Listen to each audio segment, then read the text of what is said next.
Hi everyone. In this session, we are going to discuss about charge and current. Okay. In 8th standard and 9th standard, we studied that when we rub one object against another one, like glass and fur, it accumulates the electrons, and when they keep together, the electrons will travel from one body to another body, right? So, the body which loses electron, we used to consider it as positively charged body, and the body which accepts electrons, we used to consider it as negatively charged body.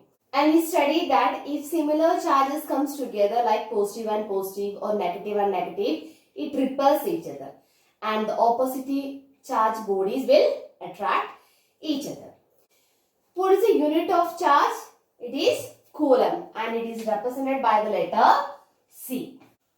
And more than the higher units, we were always using the smaller units like millicoulomb, that is equal to 10 to the power minus 3 coulomb, micro coulomb 10 to the power minus 6 coulomb. Okay.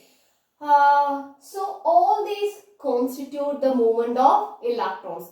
If there is a deficiency of electrons, we used to consider it as positive, and if excess electron is there, we used to consider it as negative. Or we can represent Q is equal to plus or minus E. Okay, plus or minus E, or we can introduce N into E. We don't know what is the number of electrons. So if plus means there is a deficiency of electrons, and minus means the excess electrons. What is the value of this electron? It's equal to minus 1.6 into 10 to the power minus 19 coulomb. So the value of one electron is minus 1.6 into 10 to the power minus 19 coulomb. If we consider it as deficiency of electrons, we can consider it as plus. The value can be considered as plus. Okay. Now, what is 1 coulomb charge? Or if you want to get 1 coulomb charge, how many electrons has to pass? 1 coulomb charge. So what we have to do, that is equal to 1 divided by 1.6 into 10 to the power minus 19. If we solve this, we will get it as 6.25 into 10 to the power 18 electrons. Okay. So if you want to get 1 coulomb charge, in 1 second, 6.25 into 10 to the power 18 electrons should travel. If we consider the non-conductors, the deficit of electrons or the excess of electrons only will be present in that object, or we used to consider it as static. Okay. But as in the case of metals, there will be free electrons. It can move inside the metals or when we connect it to the other external circuit. Now we'll see the concept of current. Okay, how can we define current? In 9th standard we already studied.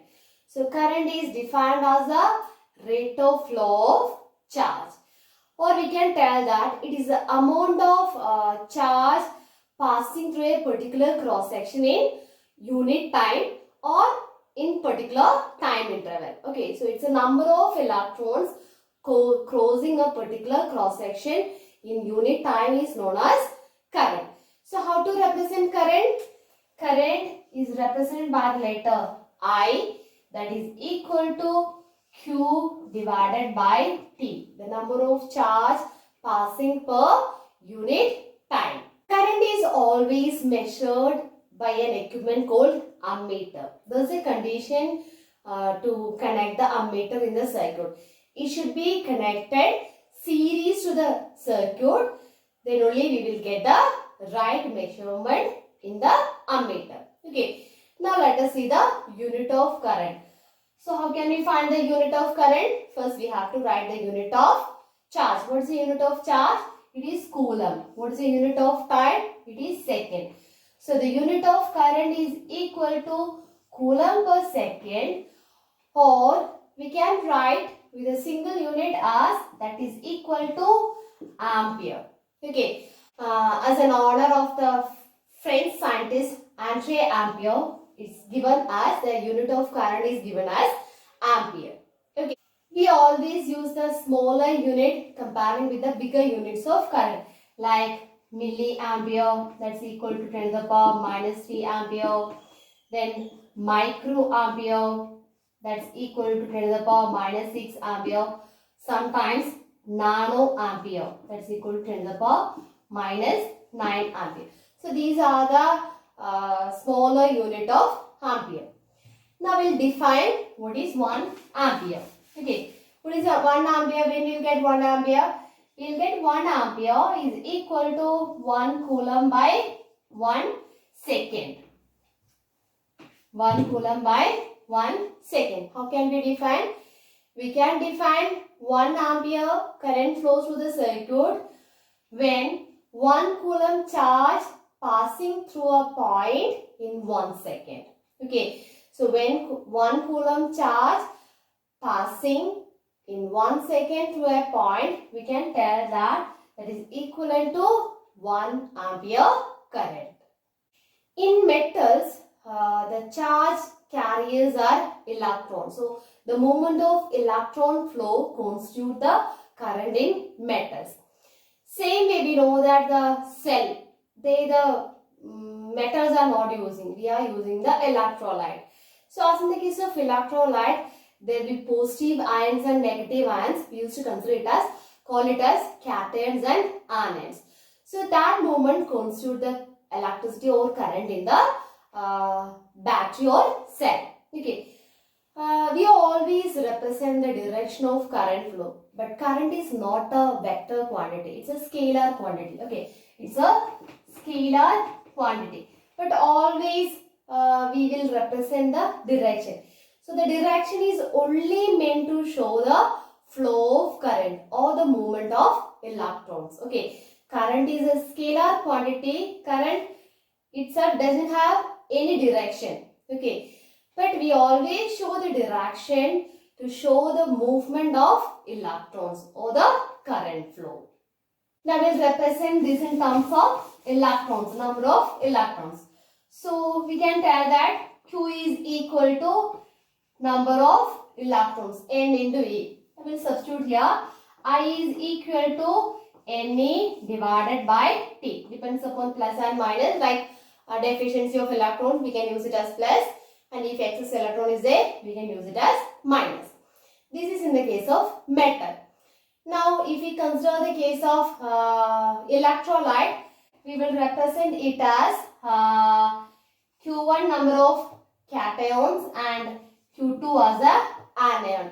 So, I is equal to N number of Q1 plus N number of Q2. Or we can represent here also N1 number of Q1 and N2 number of Q2 divided by T. So this is the way how we have to find the current.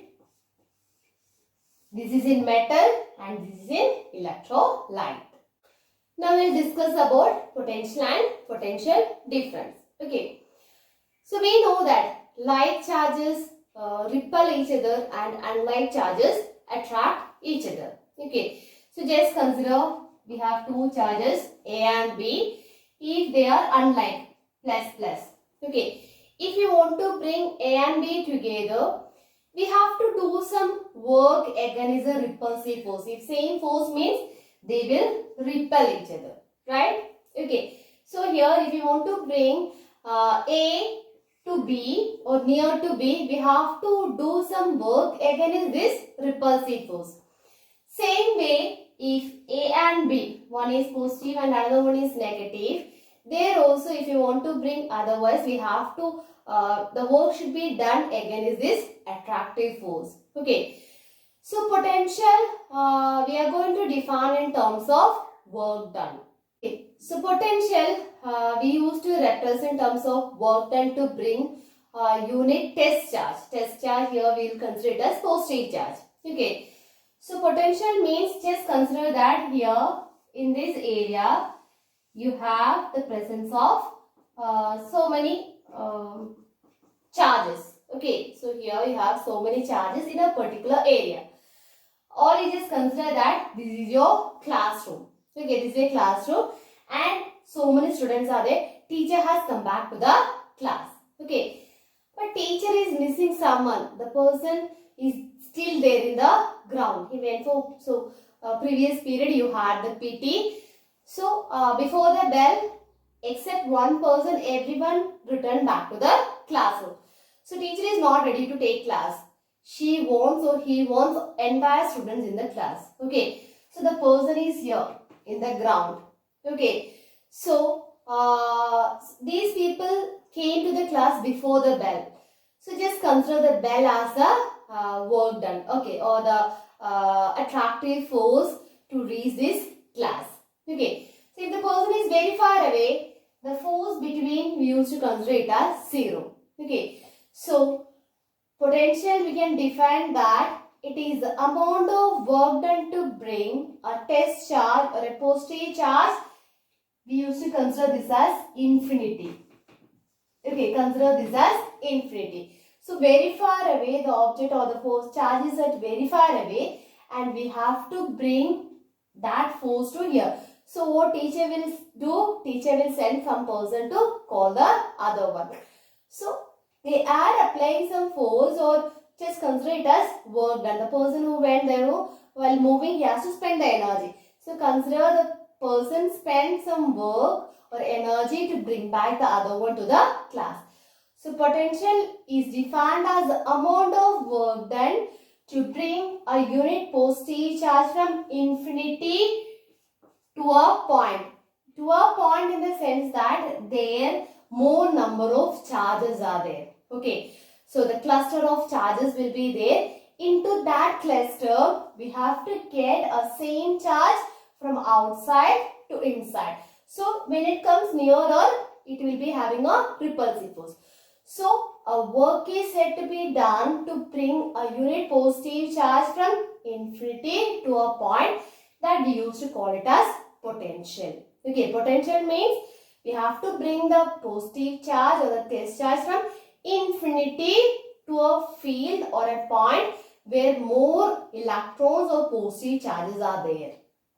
We used to represent the potential with the letter V. V is equal to work done divided by charge. Work done to bring a positive charge or a test charge. It's a scalar quantity. Okay, it's a scalar quantity. Now we'll see what is the unit of this potential. So what's the unit of work done? It's joule. And what's the unit of charge? It's coulomb. So joule per coulomb, or instead of that we used to represent it as volt. Actually this is also given as the honor of a scientist Alessandro Volta. So the unit of potential, the potential is represented by the letter V and the unit is also represented by the letter V. It stands for volt. Okay. Now we'll define 1 volt. How can we define 1 volt? 1 volt is equal to 1 joule divided by 1 coulomb. Okay. So we can define 1 joule work is done to bring 1 coulomb charge from infinity to a point. Now we'll see what is potential difference. Potential we studied that it's the amount of work done to bring a test charge or unit charge from infinity to a point. We don't know what's the particular point in infinity. But as in the case of potential difference, we know the particular points, the starting point and the destination. So we can define potential difference. It's the amount of work done to bring a test charge from one point to another point, from A to B or B to A. So we can represent potential difference is equal to VA minus VB, so that's also equal to W by Q, work done divided by charge. Here also same unit, joule per coulomb or voltage. Okay, and how can we define 1 volt here? Here we can define 1 volt as 1 joule work should be done to bring a unit positive charge or 1 coulomb charge from one point to another point. For potential, it falls from infinity to a point. Here particularly from one point to another point. Thank you.